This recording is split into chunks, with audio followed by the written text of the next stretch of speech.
لله الحمد لله نحمده ونستعينه ونستغفره ونؤمن به ونتوكل عليه ونعوذ بالله من شرور أنفسنا ومن سيئات أعمالنا من يهده الله فلا مضل له ومن يضلل فلا هادي له ونشهد أن لا إله إلا الله ونشهد أن محمدا عبده ورسوله صلى الله عليه وعلى آله وأصحابه أجمعين أما بعد قال الله تبارك وتعالى أطيعوا الله وأطيعوا الرسول وأولي الأمر منكم صدق الله العظيم وقال النبي صلى الله عليه وسلم اللهم اجعله هاديا مهديا واهد به وقال صلى الله عليه وسلم في موضع آخر اللهم علمه معاوية الكتاب ومكن له في البلاد ووقعه العذاب او كما قال النبي صلی اللہ علیہ وسلم. عزیزان محترم، یہ آج ہمارے سامنے جو ہے بالکل ایک نیا جمعہ دکھ رہا ہے. ایک ایسی مجبوری ہمارے سامنے ہے. اس سے پہلے شاید کہ کبھی آپ نہیں دیکھے ہوں گے یہ بخاری، یہ کتابیں، یہ ساری چیزیں لے کر کے جمعہ کے دن، لیکن آج مزاج ایسا بنا ہے یہ پہلی بار آپ کے سامنے میں اس لیے بھی لے کر کے آیا ہوں کہ ابھی ہمارے کچھ یہاں پر جو ہے نوجوان آتے ہیں اور ان نوجوانوں میں سے اکثروں کا ایمان ختم ہو چکا ہے، بظاہر نماز پڑھتے ہیں. یعنی ان کا ماننا ہے کہ اللہ کے نبی صلی اللہ علیہ وسلم نے جو کچھ بھی حدیثیں کہی ہیں وہ ساری صحیح نہیں ہے. اور یہاں تک کہ کہا ہے کہ جو کچھ بخاری اور مسلم میں ہے وہی حدیث ہے، باقی کی کوئی حدیث نہیں. ہماری گفتگو ابتدا سے چل رہی تھی کہ حدیث کس کو کہتے ہیں. حدیث میں نے شروع میں بتا دیا ہے کہ حدیث کتنی چیزوں کا نام ہے. مختصراً سمجھیے کہ اللہ کے نبی صلی اللہ علیہ وسلم کے طرف منسوب کی ہوئی بات کو بھی حدیث کہتے ہیں، اعمال کو بھی حدیث کہتے ہیں، اور تقریرات کو بھی حدیث کہتے ہیں. تقریرات کا مطلب میں نے سمجھایا تھا کہ جو حضور کے سامنے کوئی عمل کیا جا رہا ہو اور اس پر کوئی پابندی نہ ہو، منع نہ کیا گیا ہو، کوئی رکاوٹ نہ آئی ہو، تو اس کو کہتے ہیں تقریرات. یہ بھی حدیث میں شامل ہوتا ہے کہ حضور کے سامنے کوئی عمل ہو رہا ہے اور حضور منع نہیں کر رہے ہیں تو اس کا مطلب ہے کہ وہ صحیح عمل ہے. اسی طرح سے اللہ نے خود قرآن میں کیا فرمایا کہ تأمرون بالمعروف وتنہون عن المنکر، کہ تم اچھائی کا حکم کرو، برائی سے روکو. یہ کب ہوگا؟ جب برائی ہماری نظروں کے سامنے دکھے گی تبھی تو ہوگا روکنے کا. جب نظر ہی نہیں آئے گی تو ہم کیسے روک پائیں گے برائی؟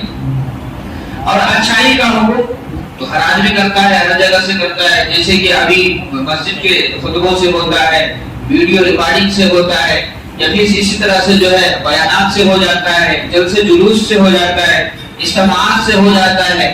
تو امر بالمعروف کا راستہ پوری جگہ کھلا ہوا ہے، اور نہیں عن المنکر کا جو ایک راستہ ہے وہ جب تک آپ نہیں دیکھیں گے کہ یہ صحیح ہے یا غلط ہے تب تک آپ برائی کو برائی نہیں کہہ پائیں گے. تو اسی لیے جو کچھ سامنے دکھے گا اس کے بعد ہی ہم اسے. اب ہمارے یہاں میں اللہ حفاظت فرمائے ہمارے بہت سارے، میں کل بھی ایک رات میں نوجوان سے ملاقات ہوئی تو وہ خود بھی یہی سوال کر رہا تھا کہ معاویہ، الفاظ تو سنیے کہ کیا لفظ بول رہا تھا وہ. معاویہ کون ہے؟ معاویہ کون ہے؟ معاویہ جو مولا علی کے در پہ آ کر کے حملہ کرنے کے لیے آیا تھا، میں آپ سوچ نہیں سکتے ہیں کہ ایک معمولی سے کسی صحابی کے بارے میں اگر کوئی الفاظ اس طرح سے استعمال کرے تو ہماری ضمیر نہیں پورا ایمان مل جاتا ہے۔ ہم کیسے سن سکتے ہیں صحابہ کے بارے میں جس طرح سے اللہ کے نبی صلی اللہ علیہ وسلم نے کہا کہ الصحابی کالنجوم، اللہ کے نبی نے فرمایا صحابہ تو ستاروں کی طرح ہے، اور ستارے اس لیے اللہ کے نبی نے فرمایا کہ اس زمانے میں، آج کے زمانے میں جس طرح سے لوگ لوکیشن دیکھ کر کے راستہ اپنا اختیار کرتے ہیں اور منزل پر پہنچتے ہیں، اس زمانے میں لوگ اپنے منزل پر پہنچنے کے لیے جو ان کے پاس لوکیشن تھا وہ یہی ستارے تھے۔ ستارے دیکھ کر کے اپنا گھر معلوم کرتے تھے کہ میرا گھر کس سمت میں ہے، میں کس طرف نکل گیا ہوں، مجھے کس طرف جانا ہے، میرا لوکیشن کدھر ہے۔ اس ستاروں کو دیکھ کر کے اس زمانے میں لیا کرتے تھے۔ اسی لیے اللہ کے نبی علیہ الصلوۃ والسلام نے فرمایا کہ صحابہ کو ستاروں کی طرح ہے، اس منزل مقصود پر جو تم چاہتے ہو، جہاں اللہ راضی ہونے والا ہے، جس سے رسول اللہ نے تمہیں راضی ہونے کا راستہ بتایا ہے، اس منزل پر پہنچنا ہے تو اس کا لوکیشن تمہیں ستارہ بتایا گا۔ تو اس ستارے کی تعبیر اللہ کے نبی صلی اللہ علیہ وسلم نے صحابہ سے کی، یعنی وہ ستارہ صحابہ ہیں کہ اس منزل پر تم پہنچنا چاہ رہے ہو کامیابی پر، تو صحابہ کے دامن تھامو۔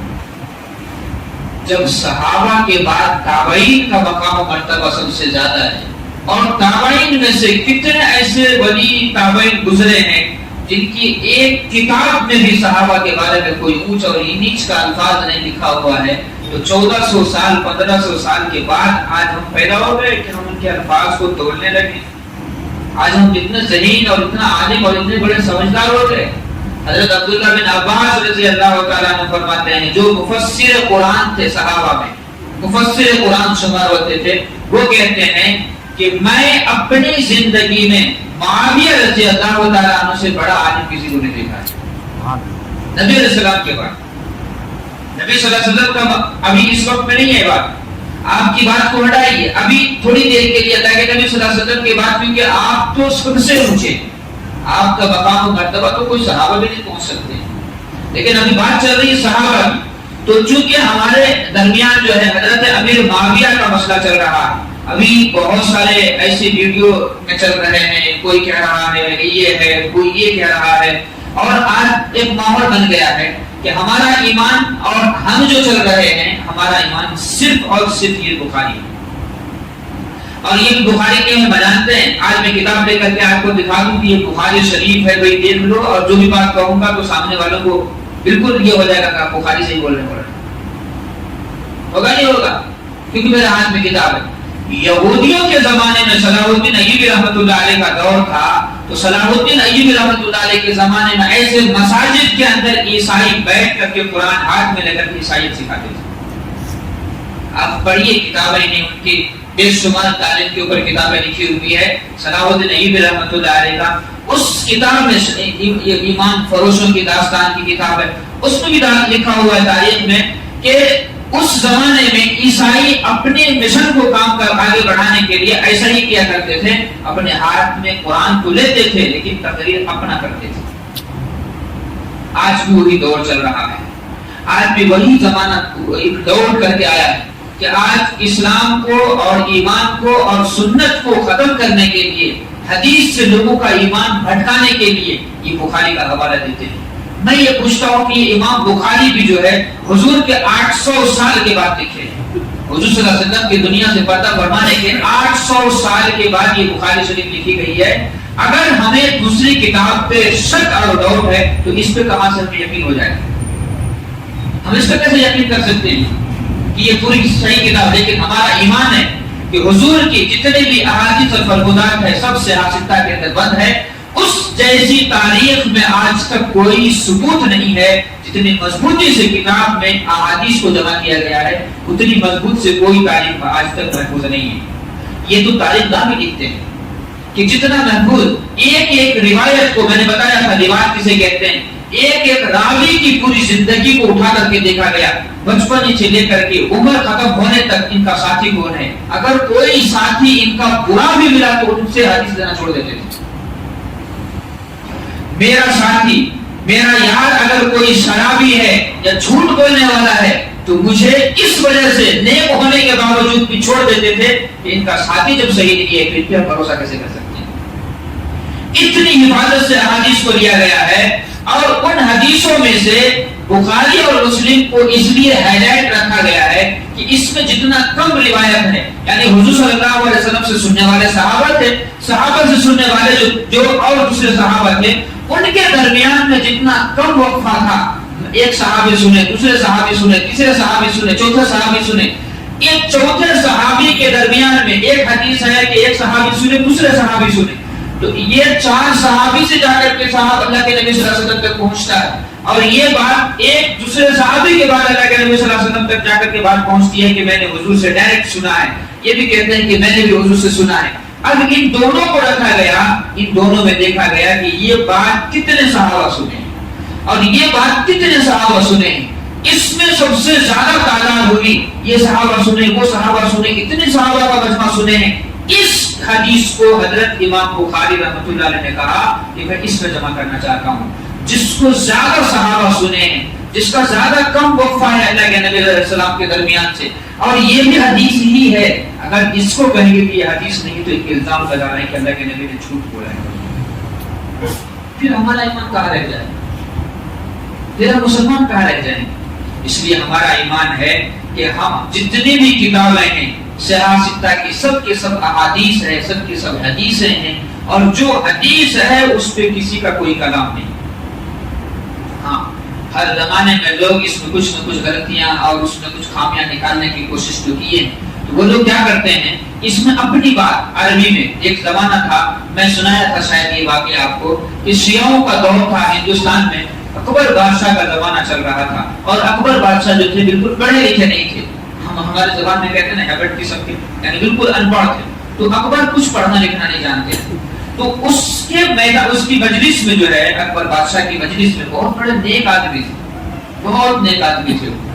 اتنی عزت کرتے تھے قرآن حدیث اور قرآن کے پڑھنے والوں کی، حدیث کے سنانے والوں کی، جس کا اندازہ آپ اس سے لگا سکتے ہیں کہ جب ان کے یہاں ہر جمعرات کو ایک مجلس لگتی تھی اور اس مجلس میں صرف علماء بیٹھا کرتے تھے، صرف علماء بیٹھا کرتے تھے، اور اس میں مسئلے مسائل کی بحث ہوا کرتی تھی، اور وہ مسئلے ایک نکال کر کے اکبر بادشاہ کو دیا کرتے تھے. تو اکبر بادشاہ اس کے ذریعے سے اپنا جو ہے کچھ اعمال کو آگے بڑھایا کرتے تھے. تو اس طرح سے اکبر بادشاہ جو ہے مجلس میں شان اس پہ بیٹھ جاتے تھے اور سارا مجمع جو ہے علماء کا ہوا کرتا تھا. جب ایک مرتبہ جامع مسجد سے نماز پڑھ کے آ رہے تھے اور بارش کا وقت تھا، قریب تھا کہ بارش ہونے والی تھی، تو حضرت علماء کرام بیٹھے ہوئے تھے اندر محفل میں. ان کو پتہ نہیں تھا کہ ماحول کیسا ہے، باہر کا موسم کیسا ہے. تو بادشاہ دیکھے کہ جب بارش ہونے والی ہے تو سارے علماء کا چپل اپنے دامن میں اٹھائے اور اس چپل کو اندر لے جا کر کے رکھتے تھے. یہ اکبر بادشاہ کی قدر کیا کرتے تھے علماء کی. لیکن جب دیکھا کہ علماء کا انٹری کیسا ہوتا تھا بادشاہ کے محل میں، جب آتے تو ان کو ایک کاغذ دیا جاتا تھا جو اس زمانے کا ٹوکر ہوتا تھا، وہ لفافہ کی شکل میں وہ دیتے تھے ان کو. تو جیسے ہی دربان پہ آئے، دربان کو دکھایا، اس کو چھوڑ دیتے تھے، کوئی سوال نہیں، یہ عالم ہے، آج کی مجلس میں ان کو شامل ہونا ہے، تو اس لیے ان کو چھوڑ دیا جاتا تھا. تو ایسے ہی جب ہمارے جیسے عام لوگوں کے ذہن میں آیا کہ وہاں کے بادشاہ کے دربار میں مجلسیں لگتی ہے، کھانے پینے کا تو کوئی یہ اندازہ ہی نہیں لگا سکتا ہے کہ بادشاہ کے محل میں علماء کے لیے کیا پیش کیا جائے گا. وزیروں کی بات بھی اکبر بادشاہ بعد میں سنتے تھے، پہلے علماء کی بات سنا کرتے تھے، پہلے علماء کی بات سنتے تھے، بعد میں وزیر کی طرف خیال کرتے ہیں. وزیروں کو جھگڑا ہوتا تھا، یہ لوگ آ کر کے میری جگہ میرا بیٹھ گئے، بادشاہ ہماری بات کو نگلیکٹ کر دیتے ہیں اور انہیں کی بات کو سنتے ہیں. اس وجہ سے بھی وزیروں کے ذریعے کہ بادشاہ کہہ دیے تھے جو حکم میرا ہے وہی حکم میرا رہے گا. تو اس میں دیکھا کہ جب لوگ عام اس میں علماء آتے تھے اور ان کی شان و شوکت بھی بڑھنے لگی تھی، ان کی عزت و اکرام بھی بڑھنے لگا تھا، ان کو اور بھی زیادہ مال و دولت جو ہے حاصل ہونے لگا تھا. کچھ لوگ کھانے وغیرہ بہت اچھے کھلایا جاتا تھا، تو کچھ لوگوں کو دیکھ کر کے یہ لگا کہ ہمیں بھی اس جگہ پہ بیٹھنا چاہیے. تو اب لوگ اپنے داڑھی بڑھانے لگے اور ایسے ہی جیسے آج میں بیٹھے ہوئے آپ کے سامنے ایسے بالکل جبہ کپا وغیرہ ڈال کر کے اب جو مکمل اپنے آپ کو عالموں میں شمار کرنے لگے. اب کون جاتا ہے سند پوچھنے کے لیے صاحب کہ تم کہاں سے فارغ ہو، کہاں سے پڑھے لکھے ہو، کیا پڑھے ہو، 2-3 الفاظ 2-3 مسائل کو یاد کر لیتے تھے. وہ زمانہ ہی تھا فارسی کا زمانہ، فارسی تو ہر ایک کو یاد ہوا کرتے تھے. جب میری لینگویج فارسی ہے تو بولنے میں تو اور بھی اور کتابوں کے ترجمہ بھی فارسی میں ہوا کرتے تھے. قرآن کا تفسیر بھی سب سے پہلے فارسی میں ہوا ہندوستان میں. تو جب دیکھا کہ یہ ساری چیزیں تو کچھ مسائل وہ لوگ بھی یاد کر لیتے تھے اور محفل میں آنا شروع ہوئے. تو علماء کو سمجھ میں آ گیا کہ یہ کون کون لوگ محفل میں شامل ہو رہے تھے. تو بادشاہ پہچان نہیں پائے. بادشاہ تو شکل سے جانتے تھے, اندر کی حقیقت سے تو نہیں جانتے تھے. اب وہ سمجھ نہیں پائے اور بات دربار میں جو ہے عام لوگوں کی محفلیں آتے آتے آتے اتنی جم گئی, علماء سائڈ ہونے لگے. سائڈ ہونے کا مطلب یہ تھا معمولی بات پہ اتنی بحث ہونے لگتی تھی, گالا گلوچ ہونے جاتا شروع ہو جاتا تھا, آپس میں لڑائی شروع ہو جاتی تھی. تو علماء چونکہ اب اس چیز سے نزاع کے مسئلے سے ہٹتے تھے اور وہ حدیث جو سامنے ہے کہ سباب المسلم فسوق و قتالہ کفر, کہ مسلمانوں کو گالی دینا یہ جو ہے فسق اور فجور کا کام ہے اور ان سے لڑائی جھگڑا کرنا یہ کفر کا کام ہے. تو یہ حدیث کو دیکھ کر کے علماء کیا ہو جاتے تھے, سائڈ ہونا شروع ہو گئے. اب میں بادشاہ کو جا کے شکایت کروں تو بادشاہ کیا کہیں گے کہ دیکھو آپس میں اپنے میں شکایت کرنا شروع کر دیے. تو اسی لیے وہ اچھا آدمی وہ ہوتا ہے جو کسی کی شکایت کی بجائے خود سائڈ ہونا شروع ہو جاتا ہے. سمجھ گئے نا. تو وہ جب سائڈ ہونے لگے تو مجلس میں ایسے ہی لوگوں کا اجتماع ہو گیا. ایک دن ایسا ہوا, بحث چل رہی تھی اور آپس میں خوب جو ہے بحث میں لڑائی ہو گئی کہ میری بات چلنا چاہیے. اب ظاہر سی بات ہے وہ عالم تو ہے نہیں بھائی, یہ بھی پڑھے لکھے نہیں ہے, ان کو بھی اپنے مسائل معلوم نہیں, وہ بھی رٹ کر کے آئے اور یہ بھی رٹ کر کے آئے. دونوں کے درمیان میں بحث ہو گئی. یہ سوچ رہا ہے کہ اگر میری بات نہیں مانی جائے گی تو بادشاہ کی نظر میں گر جاؤں گا. یہ سوچنے لگا کہ میری بات اگر نہیں چلے گی تو میں بادشاہ کی نظر میں گر جاؤں گا. تو وہاں انانیت کا مسئلہ آیا, دونوں میں ہاتھا پائی ہو گئی. دونوں میں کیا ہو گئی, لڑائی ہو گئی, ہاتھا پائی ہو گئی. جب دونوں ہاتھوں سے لڑنے لگے تو بادشاہ خود بنفس نفیس وہاں آ کر کے اس لڑائی کو ختم کرنے کے لیے آئے. تو آپ تو جانتے ہیں کہ لڑائی کے وقت میں آدمی کا مزاج کیسا ہوتا ہے. چھڑانے والے کو ہی اوپر سے چڑھ جاتے ہیں, معلوم نہیں ہوتا ہے کہ کون چھڑانے والا ہے, اور اس غصے کی حالت میں تو اور بھی سمجھ میں نہیں آتا ہے ان کو. تو جیسے دیکھا بادشاہ خود اپنے سے چڑھ کر کے اسٹیج پہ آیا اور وہاں جو ہے ان دونوں کے درمیان کے جھگڑے کو جو ختم کرنے لگے, تو اس وقت میں ان دونوں کو سمجھ میں نہیں آیا کہ بادشاہ ہے جو زور سے دھکا دیا, جلال الدین اکبر جا کر کے نیچے زمین پہ تھڑام سے پڑے. جیسے ہی جلال الدین نیچے پڑے, وزیروں کو انتظار تھا, یہی تو موقع ملنا تھا, بس وزراء کھڑے ہو کر کہنے لگے جلال الدین اکبر جو سب سے بڑے بادشاہ ہیں ان کو آپ نے دھکا دے دیا, آپ تو موت کے سزائے, موت کے حقدار وغیرہ وغیرہ. جب بات ہوئی تو جلال الدین بھی پڑھے لکھے نہیں تھے, ان کو بھی غصہ آیا کہ اتنے لوگوں کے سامنے مجھے دھکا دیا. بس اسی وقت کہا کہ آج سے دربار بند. اس کے بعد اب جو ہے اکبر کی محفل میں, مجلس میں یا یہاں کی محل میں کوئی علماء کا دربار نہیں لگے گا, ختم کرو یہاں کی مجلس. اور جتنے ہیں یہاں سب کو قید خانے میں, سب کو قید خانے میں ڈلوا دیا. تو جب یہ مجلس ختم ہوئی تو ایران سے ایک جماعت آئی تھی شیعہ کی. شیعہ بہت کیٹیگری کے ہیں, میں آپ کو وہ بھی انشاءاللہ کبھی موقع ملے گا تو بتاؤں گا, کوئی جلدی فیصلہ نہ کیجیے گا. لیکن وہ شیعہ جو اہل بیت کے صحابہ کے, چاہے معمولی سے معمولی قسم کے صحابہ کیوں نہ ہو, جو کوئی صحابہ کے شان میں گستاخی کرتا ہے وہ مسلمان نہیں ہے. صرف یہ میرا کہنا نہیں ہے, یہ رسول اللہ صلی اللہ علیہ وسلم کا کہنا ہے جو میں ابھی آپ کو بتاؤں گا انشاءاللہ. تو وہ شیعہ کی جو جماعت وہاں سے آئی, آنے کے بعد اب میں سمجھانا کیا چاہ رہا تھا کہ کوئی اپنے طرف سے کچھ لفظ جو بڑھاتا ہے کس طرح سے بڑھاتا ہے. وہ آنے کے بعد دیکھا کہ بادشاہ کا دربار جو ہے سب خالی ہے, موقع بہت اچھا ہے, چند دنوں تک وہاں رہا, بادشاہ سے ملاقات, تعریف وغیرہ ہوتے ہوتے چند دنوں کے بعد جو ہے یہ جا کر کے بادشاہ سلامت کے دربار میں ایک دن جا کے کہا کہ بادشاہ آپ کے پاس میں جب آیا تھا تو آپ کے اوپر ایک وحی نازل ہو رہی تھی. آپ کے اوپر کیا ہو رہی تھی؟ وہی کس پہ نازل ہوتی ہے؟ نبی پہ نازل ہو سکتی ہے. وہی کسی صحابہ پہ نازل نہیں ہو سکتی ہے. وہی کسی اگر ہوتی ہی تو اماں خدیجہ گھر میں بیٹھے ہیں اور جبرائیل گھر کے اندر داخل ہو گئے ہیں تو سلام پیش کر رہے, تو اللہ کے نبی نے کیا فرمایا, خدیجہ جبرائیل تمہیں سلام کہہ رہے ہیں. تو اماں خدیجہ سر پہ کپڑا صحیح کیا اور کہنے لگے یا رسول اللہ, کیا مجھے دیکھ رہے ہیں, کیا وہ مجھے دیکھ رہے ہیں, میں بھی ان کو دیکھ سکتی ہوں. یہ سوال اس لیے ہے کہ اگر جبرائیل حضرت صحابہ کے اوپر آنا ہوتا تو صحابہ کرام خود اپنے نگاہوں سے دیکھتے, حضرت اماں خدیجہ خود اس کے زیادہ حقدار تھی, خود کو دیکھتے. لیکن نہیں, یہ صرف جو ہے نبیوں کا حق ہے اور نبیوں کے اوپر ہی وحی نازل ہوا کرتی ہے, ان کے علاوہ کسی پہ وحی نازل نہیں ہوتی ہے. یہ شیعہ کے سارے لوگ آ کر کے اکبر بادشاہ کو کہنے لگے کہ آپ کے اوپر تو اللہ نازل کر رہے تھے لیکن آپ آرام کر رہے تھے, اس لیے میں نے اسے لکھ لیا ہے.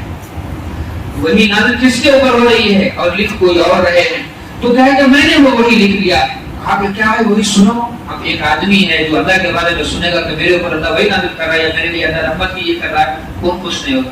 اور وہ جانتا بھی نہیں اس بارے میں اتنا زیادہ, ان کو تو دنیا کے ماحول زیادہ معلوم تھا. تو بادشاہ نے کہا کہ اچھا کیا نازل ہوا؟ وہی کیا نازل ہوئی تھی اس زمانے میں بادشاہ کی طرف سے پورے ملک کے ہندوستان جو ایشیا ملک کہلاتا تھا, اس پورے ملک میں جو آج ہم جس گائے کی قربانی پہ پابندی ہے یہاں پر, تو اس کی پوری حکومت کی طرف سے مذبح خانہ بنا ہوا ہے. جیسے آج ہمارے یہاں جو بکروں کا بنا ہوا ہے, ایسے ہی اس زمانے میں بادشاہ کی طرف سے, اکبر کی طرف سے پورے ملک میں جگہ جگہ میں جو ہے حکومت کی طرف سے بنائے تھے. اس کا سارا خرچہ حکومت دیا کرتی تھی. اس وقت جو ہے یہ کہنے لگا کہ دیکھو اللہ کی طرف سے یہ آیت نازل ہوئی. کیا آیت نازل ہوئی؟ یا ایھا البشر, یا ایھا البشر لا تذبح البقر, کہ اے لوگوں, بشر کے معنی لوگ, اے لوگوں بکرے کو یعنی گائے کو ذبح نہ کرو. ان تذبح البقر, اگر تم اس کو ذبح کرو گے, یہ کہیں قرآن میں نہیں ہے. قرآن میں کہیں یہ شیعہ اس کو اکبر بادشاہ کو گھمانے کے لیے اور دین الہی کی شروعات ان سے کرانے کے لیے ایک پلان چل رہا ہے.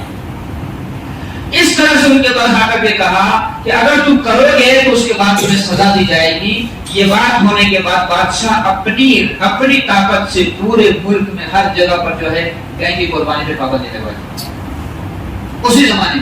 اور اسی اکبر کے بادشاہ کے اولاد میں سے, انہی کی اولاد میں سے ایک وہ بھی گزرے ہیں جن کو آج زمانہ جو ہے دنیا ان کو بہت برائی سے نام لیتی ہے, جنہوں نے خود ایک کتاب نہیں بلکہ 3 جلدوں میں فتاوا لکھے ہیں. اور یہ سارے ہندوستان نہیں بلکہ بہت سارے ممالک میں یہ فتاوا پڑھائی جاتی ہے, جس کو فتاوا عالمگیری کہتے ہیں, جو اورنگزیب عالمگیر رحمۃ اللہ علیہ نے اپنی حکومت میں لکھوائی تھی. اور اورنگزیب رحمۃ اللہ علیہ اس وقت اس چیز کی اجازت بھی لکھوائی تھی کہ جو پابندی اس وقت میں ہوا تھا اسے ختم کرو. اکبر کے دور میں جو ہے نیا دین شروع ہونے والا تھا, دین الہی کے نام سے شروع کیا تھا. اس دین کو ختم کرنے کے لیے اور اللہ کے دین کو باقی رکھنے کے لیے اللہ نے اورنگزیب عالمگیر رحمۃ اللہ علیہ کو پیدا انہی کے نسلوں میں کیا تھا. اور یہی اورنگزیب رحمۃ اللہ علیہ نے جب انتقال ہونے لگے تو ساری زندگی اپنی حکومت کے پیسے سے کبھی اپنے گھر کو نہیں چلایا. ٹوپی رکھتے تھے اور قرآن کو اپنے ہاتھوں سے لکھتے تھے, اور اس کی وجہ سے جو پیسے آتا تھا اسے اپنا گھر چلاتے تھے. یہ اورنگزیب رحمۃ اللہ علیہ جو ہندوستان پر حکومت کیے. اور جب انتقال ہونے لگے تو کہنے لگے کہ مجھے وہاں دفن کرنا, جہاں میرے شیخ ہیں اس کے قدموں میں جا کر کے دفن کرنا. آج بھی ان کا مزار دہلی کے اندر وہی ہے جہاں ان کے شیخ کا قدم ہے, اس جگہ میں اورنگزیب کا قدم ہے, پورا قبر یہ مزار بنا ہوا ہے. تو یہ تھے اورنگزیب رحمۃ اللہ علیہ. تو ایسے ہی لوگ جو کچھ شامل کرتے ہیں اس کو کہتے ہیں موضوع, یعنی اپنے طرف سے منمانی کے طرف لے کر کے آ کر کے گھڑی ہوئی بات, جو کچھ مجھے سمجھ میں آ رہا ہے لوگوں کے عقل کے حساب سے اس کو اپنا کر کے رکھ دیتے ہیں. تو اب میں جو ہے ٹائم زیادہ ہو گیا ہے, اب یہاں بات کو میں اسٹاپ کر دیتا ہوں اور بخاری کی حدیث سے میں شروعات کرتا ہوں اور قرآن کی چند آیات سے میں شروع کرتا ہوں. حضرت امیر معاویہ رضی اللہ تعالیٰ عنہ کو اس زمانے سے اور آج کے زمانے میں بھی نشانہ بناتے ہوئے آئے ہیں.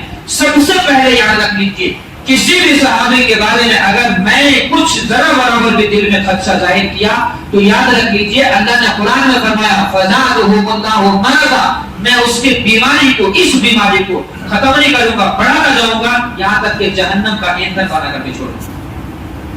یہ اللہ کا کلام ہے کہ میں اس کی دل پہ بیماری اور پیدا کرتا ہوں. جو کوئی صحابہ کے بارے میں, نبی کے بارے میں, قرآن کے بارے میں, اللہ کے بارے میں اپنے دل میں بیماری رکھتا ہے, یہ بھی ایک قسم کی بیماری ہے جو بغض رکھتا ہے. جو یہ بھی ایک قسم کی بیماری ہے جو صحابہ کے بارے میں اپنے دل میں غلط خیالات رکھتے ہیں. اگر یہ چیز ہونا ہی تھا اور سچ اور غلط کا فیصلہ ہونا تھا تو ہم سے زیادہ حقدار اس زمانے کی وہ صحابہ تھے. وہ صحابہ تھے, وہ اعلان کر سکتے تھے. جیسے منافقوں کے بارے میں اعلان ہوا تھا, صحابہ کے بارے میں اعلان ہو سکتا تھا. کون چھوڑ سکتے تھے اس زمانے میں؟ کیا ہمیں اس بات پہ یقین نہیں ہے کہ صحابہ نے انصاف کا پوری دنیا میں اپنے بیویوں کو بیوہ کر دیے, اپنے بچوں کو یتیم کر دیے, گھر بار کو چھوڑ دیے, اس کے باوجود بھی صحابہ نے کبھی کوئی ایسی جگہ نہیں چھوڑی جہاں پر اسلام کے جھنڈے کو لے جائے؟ کیا ہم سمجھتے ہیں اس بات کو کہ صحابہ میں جتنے بھی تھے ان میں سے بعض ناانصاف تھے؟ اگر ناانصاف تھے تو اللہ ہم کو صحابی کیوں نہیں بنایا, ان کو صحابی کیوں بنا دیا؟ کیونکہ اللہ خود کہتا ہے کہ میں ان سے راضی ہوں, یہ مجھ سے راضی ہیں. یہ اللہ کہتا ہے کہ میں ان سے راضی ہوں, یہ مجھ سے راضی ہیں. اور اللہ کے نبی صلی اللہ علیہ وسلم نے خود صحابہ کے بارے میں لوگوں کو زبان کھولنے سے منع فرمایا. جب مومن کو مومن کے بارے میں کسی طرح سے غلط خیالی اور غلط بیانی سے منع کیا ہے، اور قرآن کہتا ہے لا تظنوا ان بعض الظن اسم، ایسے گمان نہ کرو کہ بعض گمان تمہارے گناہوں سے خالی نہیں ہے، وہی گناہ تمہارے لیے برائی کا راستہ دکھا سکتی ہے۔ تو میں ایک صفحہ فضائل امیر المؤمنین میں بخاری کی کتاب میں لے کر کے یہاں کتاب رکھی ہوئی ہے، اور اس میں اسی سے نکال کر کے میں حوالہ بھی بتا دیتا ہوں، قرآن کی بھی آیت بتا دیتا ہوں۔ تو شروعات حضرت امیر معاویہ سے ہی کریں گے رضی اللہ تعالیٰ عنہ۔ قرآن سے سیدنا امیر معاویہ رضی اللہ تعالیٰ عنہ کے فضائل کے بارے میں کہتے ہیں کہ پھر اللہ تعالیٰ نے غزوہ حنین میں اپنے تسکین اپنے نبی صلی اللہ علیہ وسلم اور مومنین پر اتاری اور اپنے لشکر بھیجے جو تم دیکھ نہیں رہے۔ جو لشکر حنین کے اندر اترا تھا جنگ حنین میں، خندق میں، اس وقت میں جو حالات تھے مسلمانوں کی، وہ مومنین کے لیے اور اللہ کے نبی صلی اللہ علیہ وسلم کے لیے سکون کا ذریعہ بنایا تھا، اور اس جنگ میں شامل ہونے والے حضرت امیر معاویہ اس جنگ میں شامل ہونے والے۔ اچھا ایک بات میں بتا دیتا ہوں، اس کو انشاءاللہ آئندہ پڑھیں گے، میں ایک بات بتا دیتا ہوں، یہ جو قرآن ہے نا ہمارے پاس، ہم اس قرآن کو کس نگاہ سے دیکھتے ہیں؟ کیا یہ قرآن میں بھی ڈاؤٹ ہے؟ ہمیں ہے کیا بھی ڈاؤٹ؟ آپ مجھے بتا سکتے ہیں کہ قرآن کو لکھنے والے کون ہیں؟ قرآن کے لکھنے والے حضرت امیر معاویہ ہیں۔ اگر میں حضرت امیر معاویہ رضی اللہ تعالیٰ عنہ کو اس نگاہ سے دیکھتا ہوں تو گویا کہ میں قرآن کو چٹکا ہوں، پھر قرآن کہاں سے لاؤ گی؟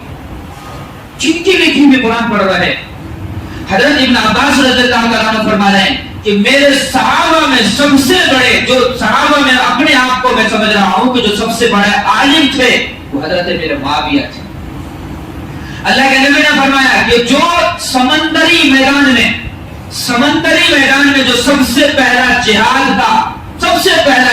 کا لشکر لے کر کے نکلے گا وہ جنتی ہے، وہ جنتی ہے، یہ اللہ کے نبی فرماتے ہیں۔ اور تاریخ نہیں بلکہ کتابوں میں مکمل لکھی ہوئی ہے کہ سب سے پہلا بیڑی یا بیڑا جو جس کو کہتے ہیں کہ یہ سمندری جہاز نکالے تھے لشکر کا حضرت امیر معاویہ رضی اللہ عنہ۔ ہم کس کے اوپر انگلی اٹھانے جا رہے ہیں؟ اللہ کے نبی نے کیا فرمایا؟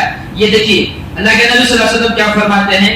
سیدہ ام حرام بنت ملحان کی یہ روایت ہے، صحیح بخاری فتح الباری کے اندر لکھا ہوا ہے، بخاری کی 2920.4 نمبر حدیث ہے۔